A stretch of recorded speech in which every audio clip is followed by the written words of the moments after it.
আসসালামু আলাইকুম friends, welcome back to my channel. Chicken Chinese soup বানাবো। তো এখানে কি কি নিয়েছি দেখে নিই। পেঁয়াজ কেটে নিয়েছি আর একটা শসার অর্ধেকটা কিছুটা নিয়েছি, ক্যাপসিকাম আর সাথে নিয়েছি গাজর, আর এখানে 4টে মাংসর টুকরো নিয়েছি। তো চাইনিজ চিকেন স্যুপ বানাবো, তো চলুন দেখে নিই। তো গ্যাস অন করে একটি কড়াই বসিয়ে দিয়েছি।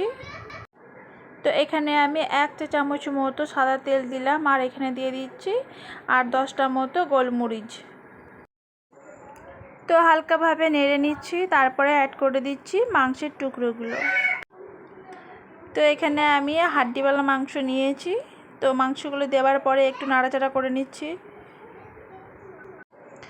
চিকেন স্যুপ বানানোর জন্য এখানে আমি হাড্ডিওয়ালা চিকেনটা ইউজ করেছি।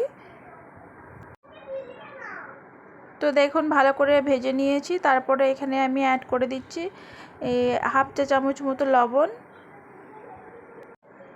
আর সাথে দিয়ে দিলাম 1 চা চামচ মতো আদা রসুনের পেস্ট।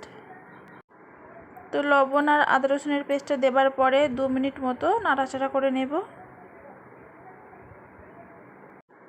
এতে করে আদা রসুনের যে কাঁচা গন্ধটা থাকে সেটা চলে যাবে, আর সাথে মাংসটা সুন্দরভাবে কষানো হয়ে যাবে।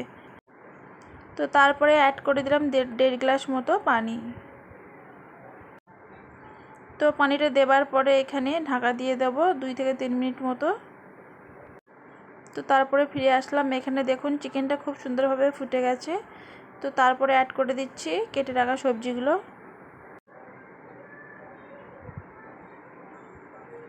তো এখানে এই চিকেন স্যুপ রেসিপিটা খুবই ইজি আর সিম্পলভাবে বানিয়েছি, আর খেতে কিন্তু দারুণ হয়েছিল। আপনারা এটা ছোট বড় সকলকে করে দিতে পারেন। তো আবারও এটা আমি ঢাকা দিয়ে রেখে দেব 5 মিনিট মতো মিডিয়াম ফ্লেমে। তো এখানে আমি 2 চা চামচ মতো কর্নফ্লাওয়ার নিয়ে অল্প পানি দিয়ে এটা সুন্দর একটি মিশ্রণ তৈরি করে নেব। তো এটা আমি কখন ইউজ করব এর পরে দেখলেই বুঝতে পারবেন। তো এখানে আমি ঢাকা খুলে নিচ্ছি। এখানে সবজিগুলো আর চিকেনটা ভালো মতো সিদ্ধ হয়ে গেছে। তো সাথে দিয়ে দিলাম 1 চা চামচ মতো গোলমরিচের গুঁড়ো। ভালো করে মিশিয়ে নিচ্ছি।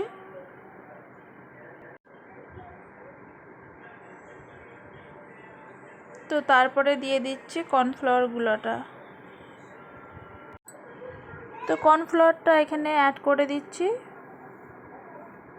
কর্নফ্লাওয়ারটা দেবার কারণে চিকেনের যে স্যুপটা হয় সেটা কিন্তু অনেকটা ঘন মতো হয়, খুব বেশি পাতলা হয় না, খেতে কিন্তু দারুণ লাগে। আপনারা অবশ্যই দেবেন।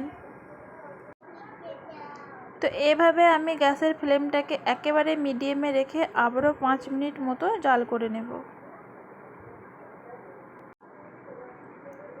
তো তারপরে ফিরে আসলাম। এখানে আমার চিকেন চাইনিজ স্যুপটা একেবারে রেডি হয়ে গেছে, আর মাংসগুলো অনেক সুন্দরভাবে সিদ্ধ হয়ে গেছে, দেখেই বুঝতে পারছেন।